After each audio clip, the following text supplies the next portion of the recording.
Bismillahirrahmanirrahim. Alhamdulillahirabbil alamin wassalatu wassalamu ala asyrafil anbiya'i wal mursalin Sayyidina Muhammadin wa ala alihi wa sahbihi ajma'in. Assalamualaikum warahmatullahi wabarakatuh. InsyaAllah kita akan meneruskan majlis ilmu kita pada tengah hari ini, membincangkan firman Allah Subhanahu wa taala, Ihdinas siratal mustaqim. Kurniakanlah kami hidayah untuk berada di jalan yang lurus, dan kita cuba mengaitkannya dengan kehidupan berkeluarga. Kerana hari ini kita dapat melihat berbagai-bagai masalah terus melanda masyarakat kita. Berbagai-bagai masalah yang telah mengotorkan anak-anak remaja kita. Sedangkan anak-anak remaja kita itu akan menggantikan kita di masa akan datang.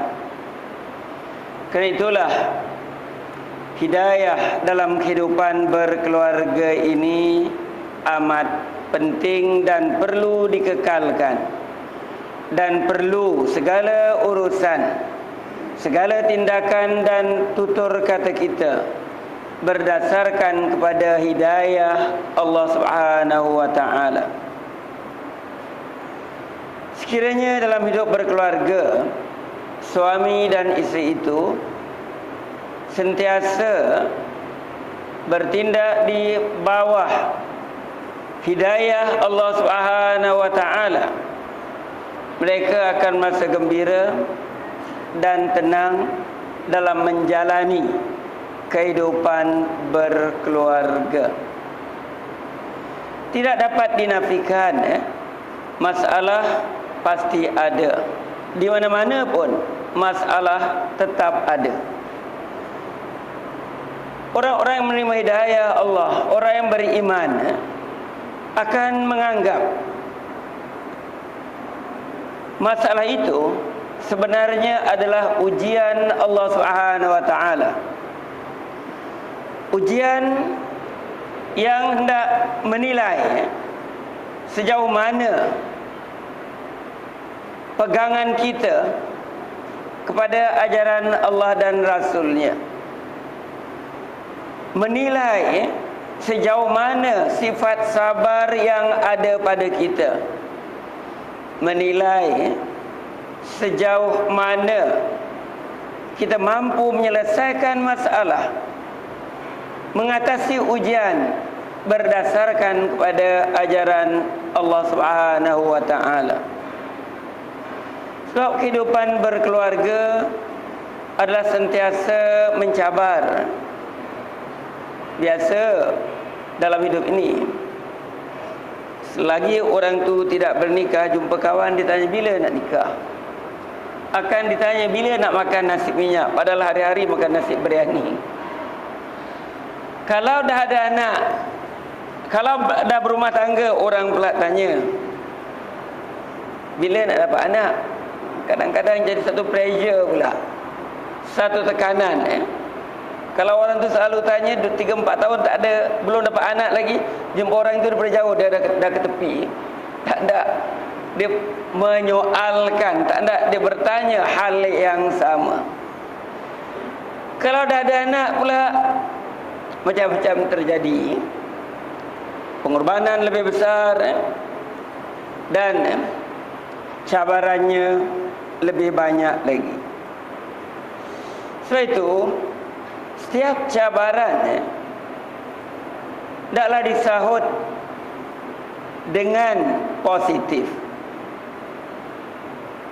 Setiap masalah insya-Allah ada jalan keluarnya kalau kita sentiasa berjalan di bawah hidayah Allah Subhanahu wa taala. Kerana ini adalah janji Allah Subhanahu wa taala di dalam Al-Quran. A'udzubillahi minasyaitonirrajim. Ud'uni astajib lakum.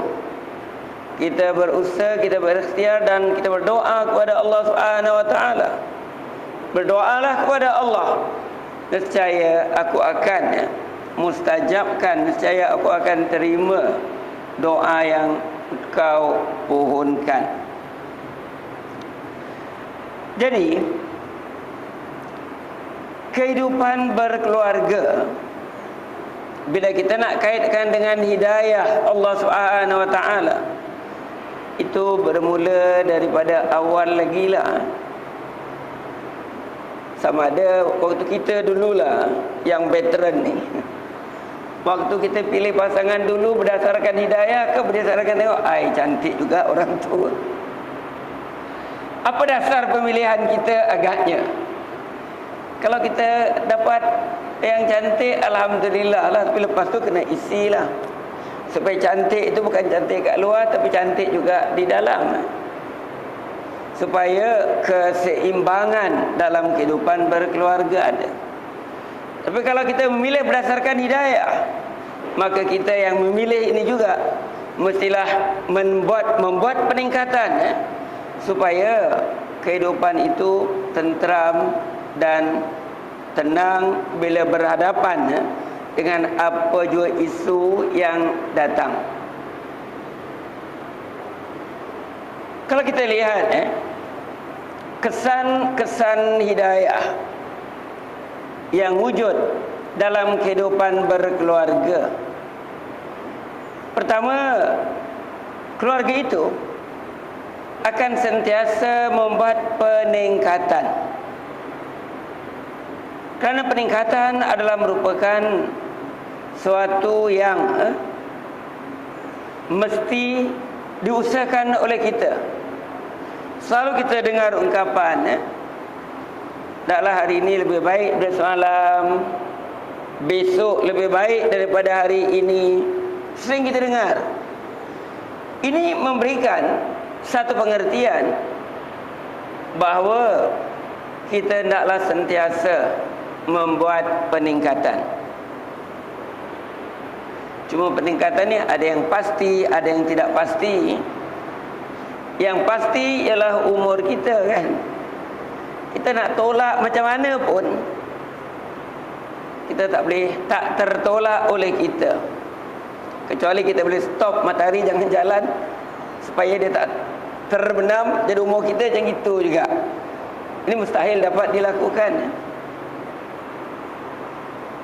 Jadi bila umur kita semakin meningkat, maka janganlah cuma umur je meningkat.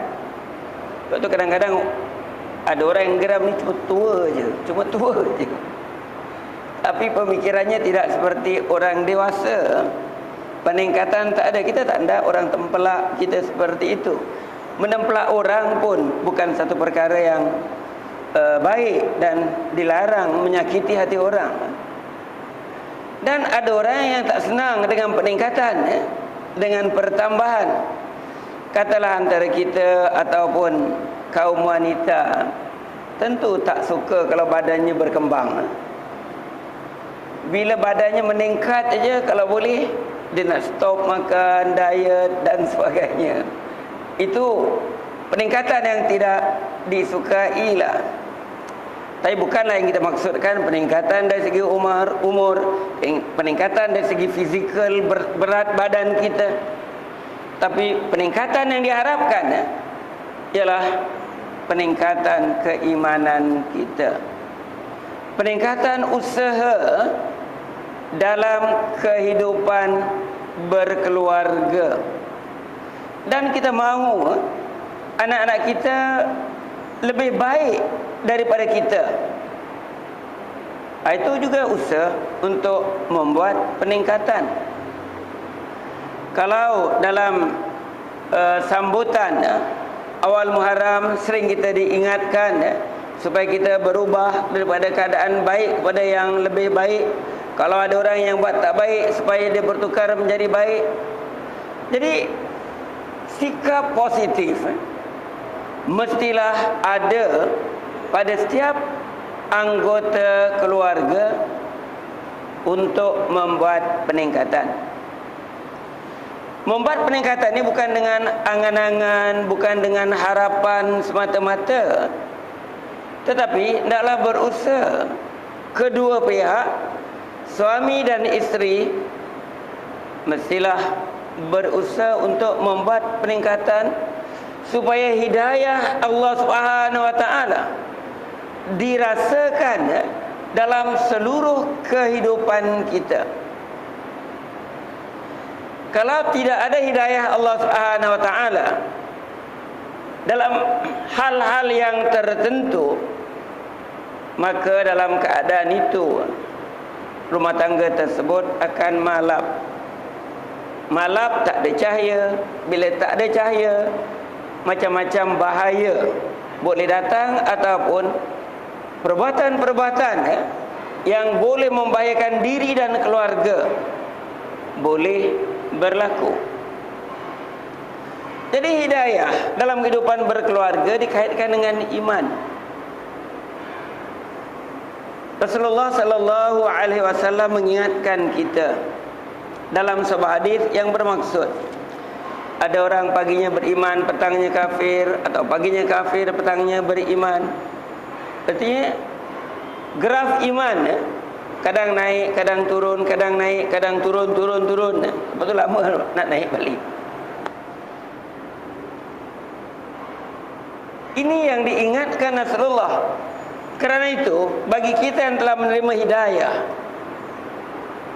kita hendaklah mengekalkan hidayah ini dan membuat peningkatan. Jadi iman dan hidayah dua yang berganding rapat.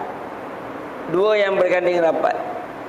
Kalau tak ada iman, hidayah yang telah diperolehi itu tidak akan mampu membuat peningkatan. Kalau iman itu dapat ditingkatkan, maka hidayah itu akan lebih menyeluruh dalam kehidupan berkeluarga. Sebagai contoh, kita semua punya cita-cita yang tinggi, cita-cita yang baik. Kita hendak anak-anak kita umpamanya menjadi anak-anak yang soleh. Kita hendak anak-anak kita ini lebih baik daripada kita. Kita hendak anak-anak kita agaknya mampu menyumbang lebih daripada apa yang telah kita sumbangkan. Itu adalah merupakan harapan yang baik, cita-cita yang baik, kerana ia adalah sebahagian daripada tuntutan fardu kifayah. Jadi orang yang menerima hidayah dan meningkatkan keimanan, bukan dia berfikir untuk keluarganya sahaja, tetapi bagaimana keluarga itu dapat menyumbang kepada masyarakatnya. Bagaimana keluarga itu dapat memainkan peranan bagi menjadikan umat Islam ini lebih mulia, keluar daripada keadaan yang banyak masalah kepada suatu keadaan di mana kita dihormati, kita menjadi umat terbaik seperti yang difirmankan Allah Subhanahu wa taala di dalam Al-Qur'an. A'udzubillahi minasyaitonir rajim. Kuntum khaira ummatin ukhrijat linnas ta'muruna bil ma'ruf wa tanhauna 'anil munkar. Kamu adalah merupakan sebaik-baik umat yang dikeluarkan di kalangan manusia, yang berperanan untuk menyebarkan kebaikan, yang makruf, dan mencegah sebarang kemungkaran. Jadi bukan seorang, bukan dua orang, tetapi kalau semua anggota keluarga dan dengan itu semua anggota masyarakat dapat memainkan peranan ini, saya ingat dalam satu generasi sahaja kita boleh mengubah masyarakat kita. Dalam satu generasi saja. Katalah generasi kita, generasi anak kita agaknya Kalau ini tak boleh, generasi yang berikut. Kalau ada perancangan yang baik, insya-Allah ini akan dapat dihasilkan. Karena Islam yang diturunkan Allah Subhanahu wa taala kepada Rasulullah dibangunkan, dikembangkan dengan begitu pesat berdasarkan ataupun diasaskan kepada keimanan mereka yang menganut Islam. Dan bila keimanan bertambah, bila keimanan semakin kukuh, maka masyarakat akan menjadi bertambah baik dan bertambah baik. Jadi ini adalah merupakan peranan setiap orang yang mengaku beriman kepada Allah Subhanahu wa taala. Bukan saja memikirkan fardu ain tentang keluarga, kesejahteraan family saja, malah orang yang menerima hidayah Allah Subhanahu wa taala akan melibatkan diri dalam usaha-usaha kesejahteraan umat, atau kita katakan menyumbang dalam fardu kifayah. Jadi hal ini yang kita jelaskan ini tidak dirasakan oleh masyarakat kita seluruhnya. Mungkin ada segelintir yang sedar, tetapi ramai yang tidak dapat mengaitkan peranan keluarga itu dengan kesejahteraan masyarakat. Jadi kalau mereka mendidik anak atau mereka memberikan apa yang sepatutnya diberikan dari pelajaran, peningkatan pelajaran, terbatas kepada supaya anak pandai, kemudian dapat pekerjaan yang baik dan dapat membantu orang tua. Itu biasanya macam itu kan, mengharapkan anak itu berjaya dan membantu orang tua. Malah ada ibu bapa yang menganggap menyekolahkan anak, memberikan pelajaran kepada anak-anak adalah merupakan satu investment. Mereka anggap hantar anak belajar tinggi-tinggi ini sebagai satu investment. Dan kita tahu setiap investment, setiap tanaman modal yang kita cari ialah keuntungan. Tapi kita harus ingat apa jua yang kita lakukan dalam kehidupan berkeluarga, kalau berdasarkan hidayah Allah Subhanahu wa taala, kita antar anak belajar setinggi mungkin. Itu adalah tanggungjawab, bukan investment. Tetapi itu satu tanggungjawab. Jadi kalau kita sebagai ibu bapa melaksanakannya sebagai satu tanggungjawab, insya-Allah anak-anak itu bila mereka berjaya dalam hidup, mereka akan merasakan menjadi tanggungjawabnya untuk membela ibu bapa, menjadi tanggungjawabnya untuk memberikan kebahagiaan kepada ibu bapa. Artinya kita jalankan tanggungjawab dengan penuh keikhlasan. Kita tidak mengharapkan balasan. Kita tidak mengharapkan anak itu akan memberikan sesuatu kepada kita. Kalau kita lakukan dengan ikhlas, jadi bila mereka merasakan keikhlasan, insya-Allah dia akan tahu tanggungjawab mereka dan mereka akan cuba melaksanakan sesuatu yang terbaik untuk kesejahteraan ibu bapa dengan penuh keikhlasan. Ini kalau tindakan yang kita lakukan berdasarkan kepada hidayah Allah Subhanahu wa taala. Sebaliknya, bila dianggap sebagai satu investment. Kita hantar belajar terpaksa berhutang dan sebagainya. Tiba-tiba anak yang kita hantar belajar sangkut dengan mak saleh kat luar ke agaknya, ataupun dia balik cepat-cepat, dia berumah tangga, belum sempat lagi dia menunjukkan ataupun membalas budi orang tua. Kecewa tak agaknya? Pas kahwin hutang mak bapak ni belum habis, balik terus kahwin dan tak bagi mak bapak apa-apa. Mak bapak akan rasa kecewa kerana dia anggap ini sebagai satu investment. Jadi kalau tak balik keuntungan, dia akan merasa rugi. Dalam melaksanakan tanggungjawab berdasarkan hidayah Allah Subhanahu Wa Taala, kita, apa yang kita lakukan, hendaklah kita lakukan dengan penuh keikhlasan. Itu tanggungjawab, dan kita laksanakan tanggungjawab itu dengan penuh keikhlasan. Jadi anak-anak yang telah disokong, yang telah digalakkan untuk maju dengan pengorbanan ibu bapa akan merasa puas kalau anak itu berjaya.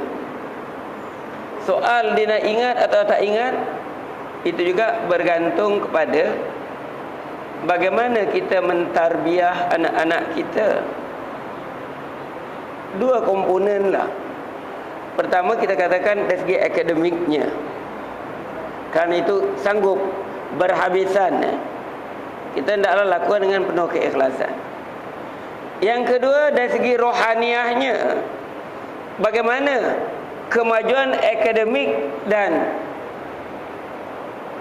kerohanian itu dapat disaingkan. Bukan satu saja yang maju dan kerohaniannya kosong. Ini akan menimbulkan masalah. Pendidikan berdasarkan hidayah, kedua-duanya perlu diseimbangkan.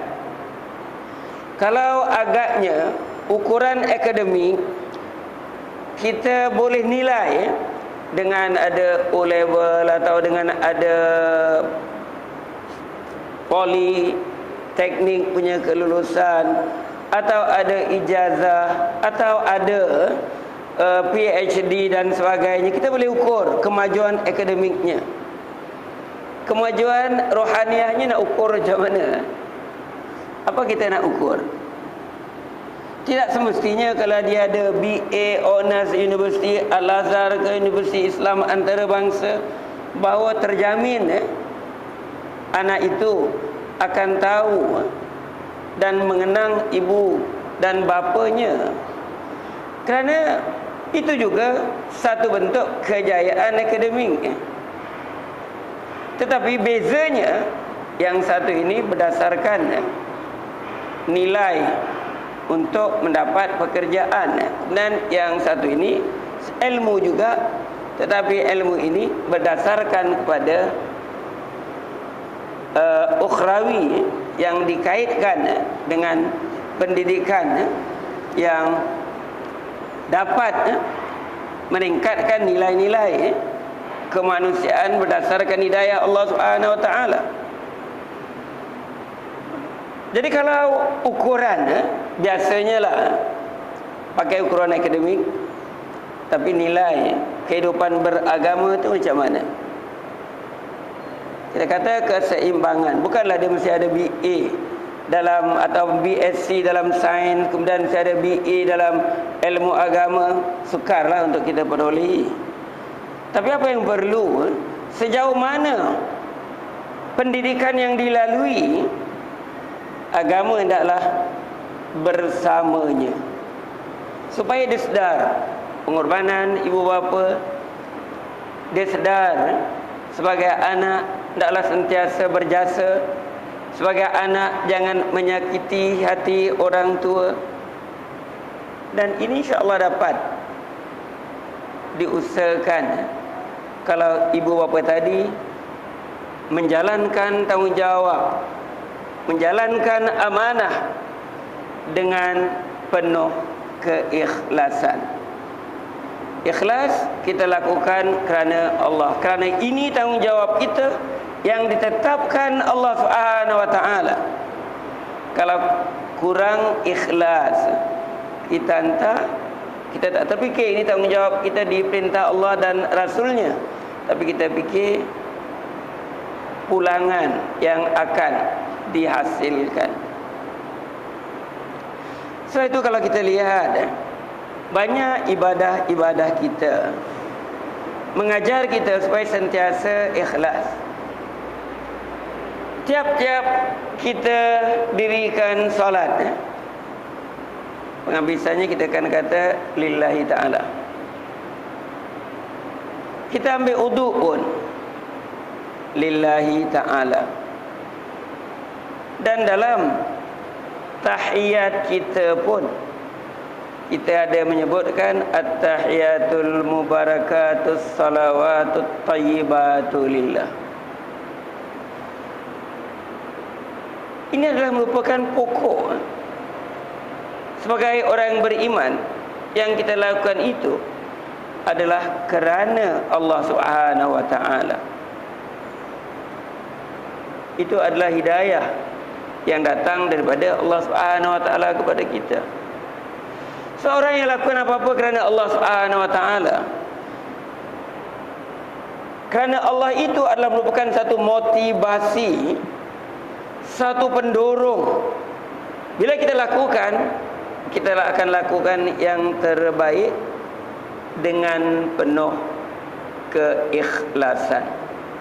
Yang terbaik dan penuh keikhlasan. Bermaksud kita lakukan semata-mata mencari keredaan Allah Subhanahu wa taala. Kalau mendidik anak bukan sebagai satu investment. Kalau kita berniaga ke, kita buka bisnes, iaitu satu investment. Tapi itu juga merupakan suatu tuntutan fardu kifayah. Fardu kifayah, tetapi fardu kifayah itu dalam bentuk memenuhkan keperluan masyarakat dalam bidang perniagaan. Memenuhkan keperluan masyarakat adalah satu perintah Allah Subhanahu wa taala yang disimpulkan sebagai fardu kifayah. Jadi dalam kehidupan berkeluarga, jika berada di dalam hidayah Allah Subhanahu wa taala, suami isteri akan tenang. Walaupun apa jua masalah yang dihadapi, mereka tidak akan cepat melenting, kerana hidayah Allah Subhanahu wa taala mengajar kita supaya kita tidak mengambil tindakan tergesa-gesa. Tergesa-gesa itu datangnya daripada syaitan. Tumaknina ataupun ketenangan itu datang daripada Allah Subhanahu wa taala. Kalau apa jua berita yang sampai kepada kita tentang pasangan hidup kita, kita tidak disuruh untuk terus melompat, menengking. Kita diperintahkan Allah supaya fatabayyanu. Fatabayyanu berarti kita mencari kepastian yang sebenar. Kita cuba memastikan apakah yang sampai ke telinga kita itu sesuatu yang benar atau satu fitnah atau satu cara yang nak melaga-lagakan. Bukan kita ikut perasaan semata-mata. Jadi orang yang sentiasa dalam hidayah Allah tidak akan melakukan sesuatu berdasarkan perasaannya, tidak akan bertindak mengikut hatinya, tetapi dia akan menggunakan nikmat kedua terbesar yang Allah Subhanahu wa taala kurniakan, yaitu akal untuk menimbang dan menilai. Timbangan dan penilaian yang dibuat adalah berdasarkan ajaran Allah dan Rasul-Nya, ataupun berdasarkan hidayah Allah Subhanahu wa taala. Jadi kalau kita melihat apa juga masalah yang berlaku, kalau hari ini Sok Khabar mengatakan angka orang-orang yang tidak bertanggungjawab dalam kehidupan berkeluarga semakin meningkat. Dekat muka pertama dia letak yang curang lah, yang tinggalkan anggota keluarga lah. Ini disebabkan hidayah yang ada dalam dirinya itu malap. Sebagaimana dikatakan tadi, bila malap, gelap. Bila gelap, sehingga tak dapat membezakan ini yang betul ataupun ini yang benar, ini yang salah. Kerana nafsu menguasai kehidupan. Jadi mudah-mudahan kita sentiasa berada dalam hidayah Allah Subhanahu wa taala.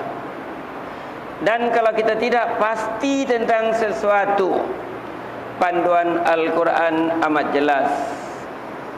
A'udzubillahi minasyaitonirrajim. Fas'alu ahla dzikri in kuntum la ta'lamun. Kita diperintahkan Allah Subhanahu wa taala bertanya kepada mereka yang lebih mahir kalau kita tidak mengetahui. Jadi ini juga adalah orang yang bertindak mengikut hidayah, mengikut ajaran Al-Quran. Dia ragu dalam sesuatu, dia tidak tahu dalam sesuatu, dia akan bertanya kepada orang-orang yang lebih mahir untuk menyelamatkan keadaan supaya bahtera rumah tangga berada dalam keadaan yang selamat. Sekian untuk kali ini, dan kalau ada soalan atau pertanyaan tentang hidayah dalam kehidupan berkeluarga. Jadi kalau tak ada apa-apa pertanyaan, kita akhiri dengan wabillahi taufik wal hidayah. Wassalamualaikum warahmatullahi wabarakatuh.